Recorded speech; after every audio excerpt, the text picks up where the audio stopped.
오늘 하나님께서 우리에게 주시는 말씀은 누가복음 6장 27절에서 37절 말씀입니다. 그러나 너희 듣는 자에게 내가 이르노니 너희 원수를 사랑하며 너희를 미워하는 자를 선대하며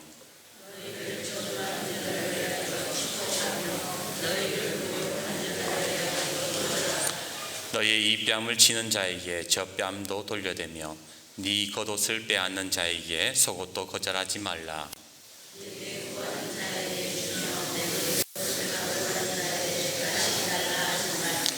남에게 대접을 하는 대로 너희도 남을 대접하라.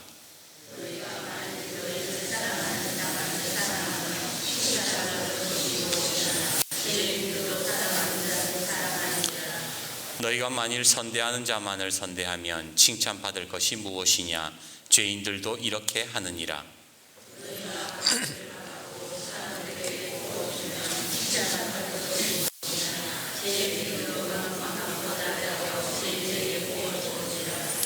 오직 너희는 원수를 사랑하고 선대하며 아무것도 바라지 말고 구워주라.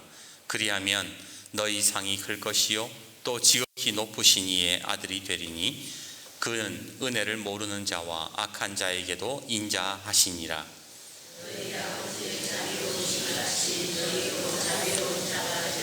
비판하지 말라. 그리하면 너희가 비판을 받지 않을 것이요 정죄하지 말라. 그리하면 너희가 정죄를 받지 않을 것이요 용서하라. 그리하면 너희가 용서를 받을 것이요 주라. 그리하면 너희에게 줄 것이니 곧 후이되어 누르고 흔들어 넘치도록 하여 너희에게 안겨 주리라. 너희가 헤아리는 그 헤아림으로 너희도 헤아림을 도로 받을 것이니라. 여러분, 그 충북 음성의 꽃동네라고 들어보셨어요? 꽃동네. 이 꽃동네는 현재 장애인 및 노인 돌봄 복지시설, 그리고 아동복지, 입양, 무료급식까지 이 사회 약자들을 위해서 세워진 곳입니다. 근데 이 꽃동네가 세워진 이야기를 들어보면 참 감동적이에요. 1979년 오웅진 신부님이 이 마을에 부임을 하게 되는데, 어느 날 다 떨어진 옷을 입은 거린 한 명이 교회를 찾아오게 되고 그 거린에게 음식을 나누어 주게 되지요. 이후에 이 거린은 정기적으로 신부님을 찾아와서 음식을 받아서 돌아갑니다. 처음에는 별 생각 없이 도움을 주었지만 계속 만남을 갖게 되자 이 신부님이 궁금한 거예요. 이 사람이 어디에서 무엇 하는 사람인가. 그래서 한번 따라가 봤는데 이 남자가 사는 곳을 같이 가보니까 아주 지독한 판자촌이었던 거예요. 1980년대 초반만 해도 뭐 우리나라 그렇게 잘 사는 거 아니었잖아요. 그날도 그 거리는 교회에서 받아든 음식을 들고 어느 움막으로 들어갔는데, 그곳에 들어가 보니까 그 조그만한 움막에 19명의 사람이 다 모여 있는 거, 병자가 다 누워 있어요. 모두가 거동이 불편하고 수족을 쓸 수 없는 사람들인데 이 거린이 음식을 그렇게 동양해 와서는 그 병자들에게 하나씩 밥을 떠먹이고 있더라는 거예요. 신부님이 그 사람에게 물었습니다. 지금 당신 코가 석자인데 왜 9명이나 되는 병자들을 돌보고 있습니까? 그러자 거린이 그러더래요. 신부님, 저는 그래도 걸어 다닐 수는 있는데 몸성한 내가 누워있는 사람들, 이 사람들 책임 못 지면 이 사람들이 어떻게 되겠습니까? 그러는 거예요.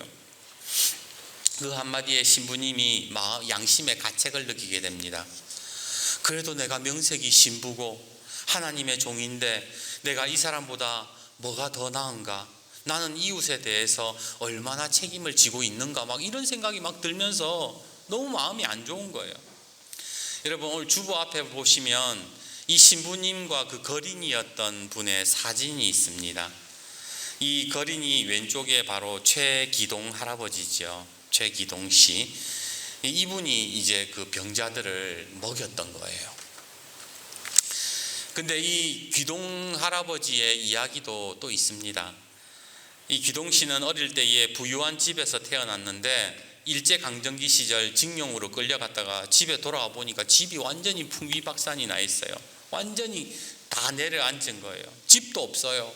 거기다가 몸은 병들고 다리 밑에서 사는 노숙자가 되었는데 그럼에도 불구하고 자기를 위해서 살지 않았다는 거예요. 무려 40년 동안 가난하게 살면서도 자기보다 못한 병자들을 돌보면서 밥을 먹이고 구걸해서 평생 모은 돈이 120만 원이었대요, 그때.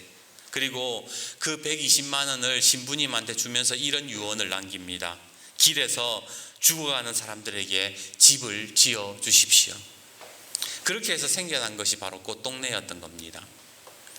누군가가 물었습니다. 신부님, 뭐 많은 이름도 있는데 그 많은 이름들 중에 왜 하필 꽃동네라고 이름 지었어요? 그러니까 신부님이 그렇게 말했대요.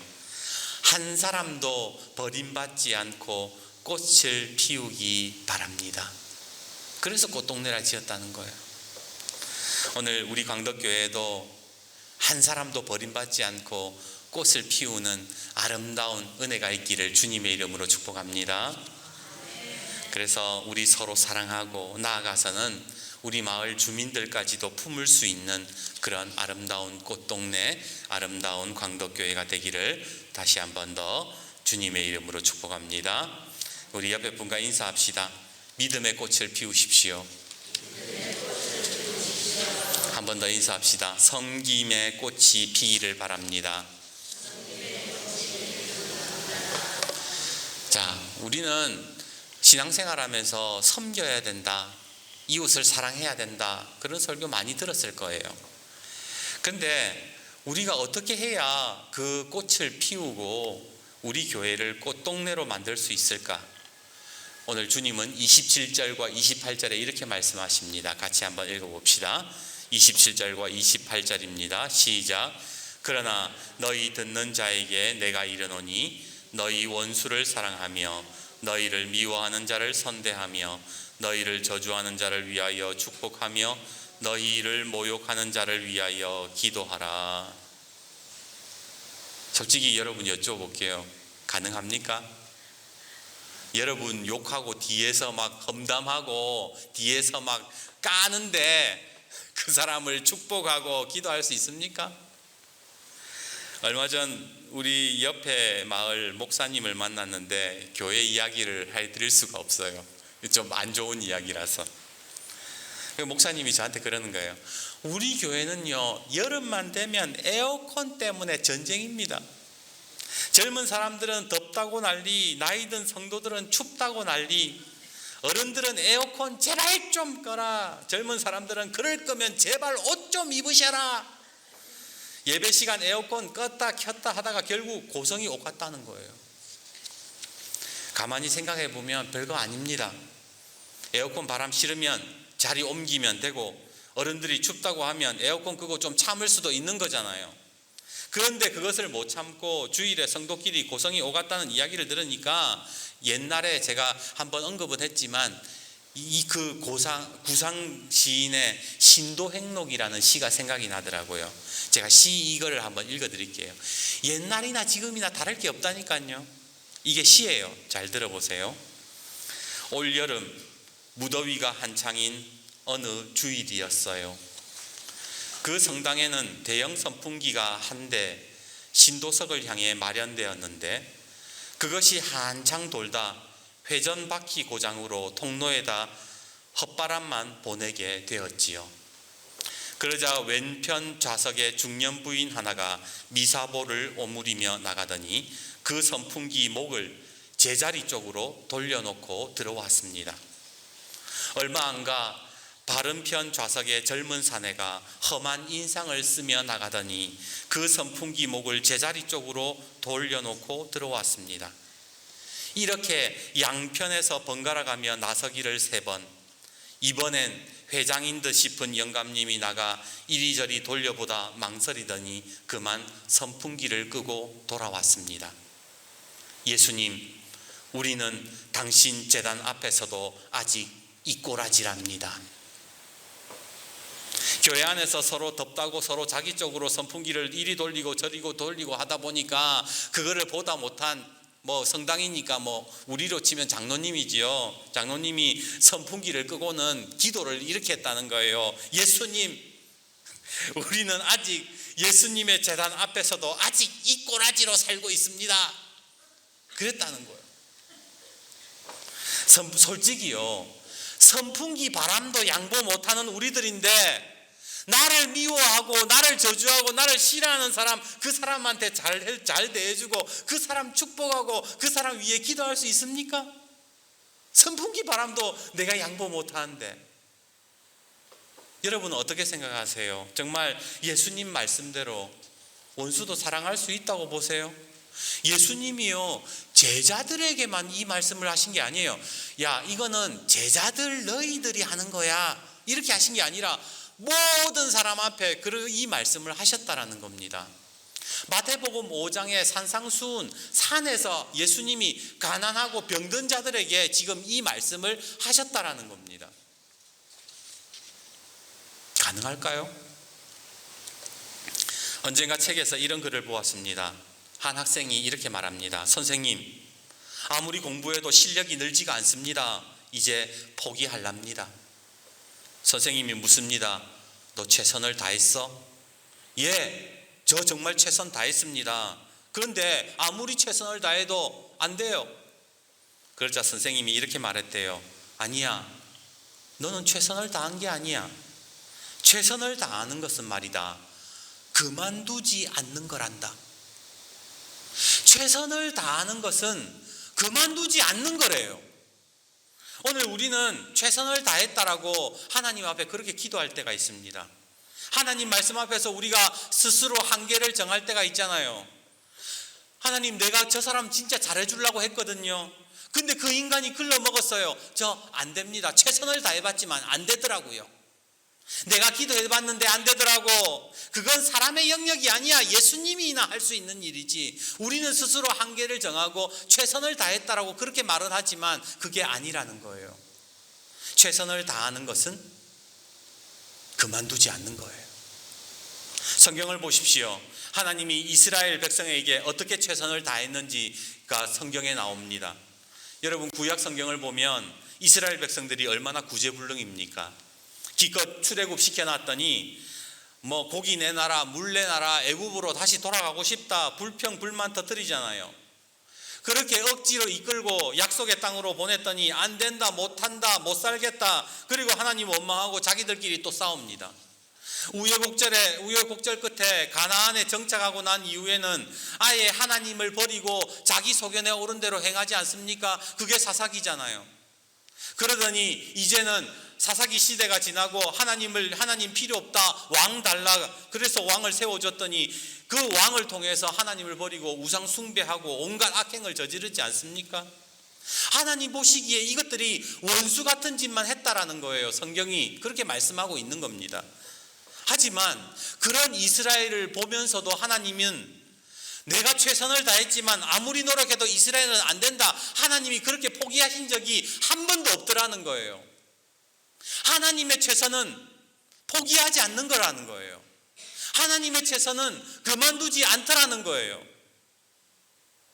만약에 하나님께서 아이고 내가 최선을 다했지만 안 되겠다 그랬다면 이스라엘이 어떻게 됩니까? 이스라엘은 더 이상 역사도 없고 그 이스라엘의 역사를 통해서 예수님도 오시지 않았을 거고 십자가 구속 사건도 없고 우리는 다 죽을 수밖에 없는 존재들이 되어버리는 겁니다. 하지만 하나님의 최선은 포기하지 않는 것이었기에 우리가 이 자리에 여기까지 있는 것입니다. 오늘 36절을 보십시오. 너희 아버지의 자비로우심 같이 너희도 자비로운 자가 되라. 이게 무슨 말이겠습니까? 포기하지 말라는 거예요. 그만두지 말라는 거예요. 최선을 다한다는 것은 그만두지 않는 거라는 거예요. 하나님이 그만두지 않으셨으니까 너희도 그만두어서는 안 된다. 지금 이 말을 예수님이 하고 계시더라는 겁니다. 그러면서 32절에서 35절에 이렇게 말씀하시지요. 너희가 만일 너희를 사랑하는 자만을 사랑하면 칭찬받을 것이 무엇이냐? 죄인들도 사랑하는 자는 사랑하느니라. 너희가 만일 선대하는 자만을 선대하면 칭찬받을 것이 무엇이냐? 죄인들도 이렇게 하느니라. 너희가 받기를 바라고 사람에게 구워주면 칭찬받을 것이 무엇이냐? 죄인들도 그만큼 받고자 하여 죄인에게 구워주느니라. 세상 사람들도 자기가 좋아하는 사람에게는 최선 다한다는 거예요. 그런데 네가 그들과 똑같이 행동하면 어떻게 하나님의 자녀라 할 수 있겠느냐? 하나님의 자녀이면 하나님을 닮아서 포기하지 말아라. 예수님께서 그렇게 말씀하셨다는 겁니다. 그렇다면 여러분, 우리가 어떻게 해야 포기하지 않아야 된다는 걸 알겠는데, 그만두지 않아야 된다는 건 알겠는데, 어떻게 해야 그 미운 사람을 사랑할 수 있겠습니까? 예수님은 35절에 그 답을 말씀해 주셨습니다. 35절 같이 읽습니다. 시작. 오직 너희는 원수를 사랑하고 선대하며 아무것도 바라지 말고 구워주라. 그리하면 너희 상이 클 것이요 또 지극히 높으신 이의 아들이 되리니 그는 은혜를 모르는 자와 악한 자에게도 인자하시느니라. 38절도 읽읍시다. 시작. 주라. 그리하면 너희에게 줄 것이니 곧 후이되어 누르고 흔들어 넘치도록 하여 너희에게 안겨주리라. 너희가 헤아리는 그 헤아림으로 너희도 헤아림을 도로 받을 것이니라. 아멘. 지금 예수님이 강조하는 것이 뭐냐? 아무것도 바라지 말라는 거예요. 35절에 아무것도 바라지 말고 주라. 그리고 38절에 뭐래요? 일단 주라는 거예요. 38절이 뭐라고 시작해요? 주라. 이거부터 시작해요. 일단 주라는 거예요. 자꾸만 주라는 거예요. 왜 예수님이 자꾸 주라고 하느냐? 주는 것에서부터 역사가 일어나기 때문에 그런 겁니다. 여러분, 중요한 것은 순서예요. 저는요, 제가 싫어하는 사람이 있고 미운 사람이 있을 때에 내 마음이 먼저 용서가 되고 내가 좀 이해가 되고 마음이 풀어졌을 때에 뭔가를 줄 수 있고 사랑할 수 있다라고 저는 그렇게 생각했거든요. 용서할 수 있다고 생각했거든요. 근데 예수님은 순서를 바꾸어서 얘기해요. 주라는 무조건. 일단 주면은 역사가 일어난다. 예수님의 사역을 여러분 한번 생각해 보세요. 예수님이 이 땅에 오셔가지고, 야, 네가 믿음이 좋아지면 내가 병 낫게 해줄게. 너 예수 똑바로 믿으면 내가 너 잘 살게 해줄게. 예수님이 그렇게 말씀 안 하셨어요. 내 말 들으면 밥 줄게. 똑바로 살면 네 친구가 되어줄게. 예수님이 그렇게 말씀하신 적이 없다는 거예요. 예수님은요, 예수님의 사역을 보면 먼저 그냥 일단은 주는 거예요. 병든 자를 먼저 치유하셨고 배고픈 자를 먼저 먹이시고 먼저 창녀와 세리의 친구가 되어주셨습니다. 아무런 대가나 기대를 바라지 않고 자꾸 주는 것으로 예수님은 하나님 나라를 제일 먼저 시작하셨던 거예요. 지난주 금요일 우리 교회 김유동 집사님하고 용산교회 장로님 두 분 그리고 집사님들과 식사를 했습니다. 이분들은 우리 교회 이 본당 밑에 있는 전선 수리도 다 해주셨고 뭐 스피커도 달아주시고 사택 도배 장판까지 다 해주신 분들이세요. 근데 함께 식사하면서 느낀 것은 이분들이 뭐 거창한 계획이나 뭐 비전을 가지고 우리가 어떤 목표와 뜻을 가지고 이 일을 한다 이런 게 아니었어요. 그냥 가난한 교회, 힘든 교회에 있으면 그냥 모여서 갈래요? 갑시다. 그럼 가는 거예요. 집사님이 하시는 일을 보면서 제가 놀랐던 것은 집사님이요, 제가 좀 궁금했어요. 집사님이 이 많은 그 장비들과 그런 것들 돈이 어마어마하게 들 텐데 그래서 집사님한테 여쭤보니까 집사님이 이런 일들을 하면 찬조를 다 받으시는 거예요. 우리 교회 바깥 여기 전등도 그렇고요. 이 바깥 전등은 대구의 어느 집사님이 찬조해 주신 거예요. 한 350만 원에서 400만 원 찬조 받으셨어. 사택 장판도 찬조 받으셨어. 집사님이 뭐 일하시다가 뭐 어떤 선이 좀 건축 자재나 선이 남으면 그거 어느 교회에 쓸까 생각하시고 가지고 있다가 다 도와주시는 거예요. 힘든 교회들. 집사님 혼자서는 그 비용을 감당하기 힘들 겁니다. 그런데 주고자 하는 마음이 있으니까 하나님이 채워주시는 것을 제가 보게 되었습니다. 지금까지 우리 광덕교회 이야기를 들어보면 우리 교회에 참 많은 도움을 받았더라고요. 예전에 우리 고건일 목사님 계실 때에도 큰 교회에서 많이 도움을 받았던 것 같던데, 이제 우리도 그냥 받기만 하지 말고 줄 수 있는 교회가 되면 얼마나 좋겠습니까? 아니, 주는 교회가, 그리고 돕는 교회가 되어야 되지 않겠습니까? 주보 아래 사진을 보시면 임기종 씨의 사진이 있습니다. 이 기종 씨가 설악산을 오르는 사진이에요. 기종 씨는 16살 때부터 처음으로 지게질을 시작한 이후에 40년 넘도록 설악산에서 지게꾼으로 일을 했습니다. 키가 160밖에 되지 않습니다. 60kg 나가요. 머리숱은 듬성듬성하고 치아가 빠져서 발음까지 어눌합니다. 어떤 날은 그 설악산 밑에서부터 정상까지 가스통 4개를 짊어지고 산을 오르기도 하고, 또 어떤 날은 대형 냉장고를 통째로 짊어지고 산을 올랐습니다. 하루에 적게는 4번, 많게는 12번이나 지게질해서 산 정상까지 오르면 받는 비용이 몇천 원에서 몇만 원이었대요. 그런데 이렇게 모은 돈을, 40년 동안 모은 돈을 이분이 어디에다가 자기한테 쓰지 않고 장애인 학교와 장애인 요양시설에 그 돈을 보낸다라는 겁니다. 근데 이 소식을 접한 언론들이 대서특필했어요. 이 시대에 진짜 작은 거인이 나왔다, 성자가 나왔다, 그러면서 막 이 사람을 엄청나게 조명해가지고 이 시대의 작은 예수라 그러면서 막 띄워줬어요. 근데 문제는 이 기사가 나간 이후에 논란이 불거졌어요. 그게 뭐냐면, 사람들이 그 기사를 보고 야, 이 사람 참 대단한 사람이다, 참 귀한 사람이다, 이렇게 말하는 사람도 있었지만, 그걸 보면서 야, 설악산에 오르는데 그거밖에 안 준다고? 노동력 착취 아니야? 도대체 그 설악산에 오르는 인간들의 머릿속이 어떻게 됐길래 그 힘없고 약한 사람한테 몇천 원 주면서 그런 노동 착취나 시키고, 도대체 그 일을 시킨 놈들이 누구야? 그래가지고 그 사람들을 막 뒷조사하는 거예요. 도대체 어떤 인간이 그렇게 하냐고. 물론 임기종 씨를 걱정해서 하는 말이었겠지만, 그로 인해서 오히려 기종 씨가 직장을 잃어버려요. 설악산에 아무도 그 사람한테 짐을 맡기려고 안 해. 괜히 맡겼다가 얼굴 도배되고 인터넷에 도배되고 악당이라 그러고 나쁜 놈이라 이렇게 오해받을까봐, 봉변당할까봐 아무나 짐을 안 맡기는 거예요. 언젠가 우리 한국 교회들은요, 행동보다 말들이 많아지기 시작했어요. 조건 내걸고 이름 알리려 합니다.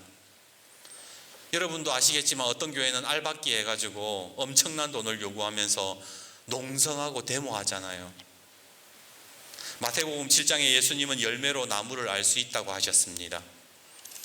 그 열매가 무엇입니까? 그 알박기 해가지고 농성해서 돈을 결국에는 못 받았지만, 그렇게 해서 도대체 맺은 열매가 무엇입니까? 그렇게 해서 교회에 대한 이미지가 좋아졌습니까? 예수 믿는 사람들이 그걸 보면서 아, 나도 예수 믿어야 되겠다, 그렇게 생각했겠습니까? 오늘 예수님께서는 우리에게 당부하십니다. 아무것도 바라지 말고 주어라. 일단 주기만 해라. 그러면은 원수도 사랑할 수 있다라고 예수님은 말씀하시는 거예요. 이제 말씀을 맺겠습니다.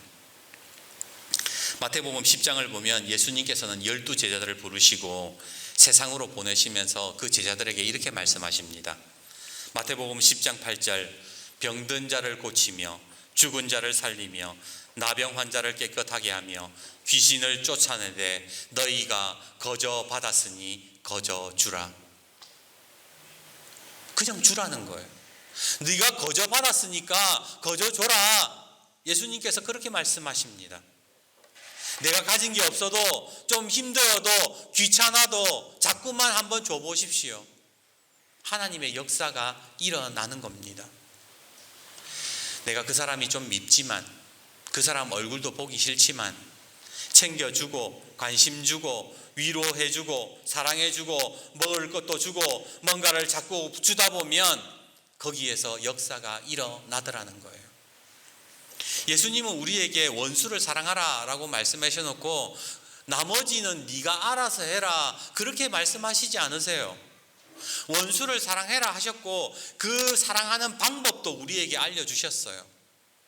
하물며 원수도 뭔가를 자꾸 주면 사랑하게 되는데 원수 아닌 사람들에게 주면 어떤 역사가 일어나겠습니까? 오늘 이번 한 주간 주의 말씀에 순종해서 여러분 옆집에 그리고 여러분이 만나는 사람들 자꾸 뭔가를 줘보십시오. 뭐 큰 거를 주라는 게 아니에요. 통장에서 뭐 몇백만 원 찾아서 주라는 것도 아니고 그냥 내가 갖고 있는 거 집에 있는 거 그냥 자꾸 주는 거예요. 그러다 보면 역사가 일어나는 겁니다. 그리고 주다 보면 하나님께서 갚아주신다 그러잖아요. 내가 후이 누르고 흔들어서 갚아주겠다 예수님이 그렇게 말씀하시잖아요. 그러기에 오늘 예수님의 말씀에 순종해서 자꾸만 무엇을 주어서 우리 교회도 꽃동네가 되고 우리 마을도 꽃동네가 되는 귀한 역사가 있기를 주님의 이름으로 축복합니다.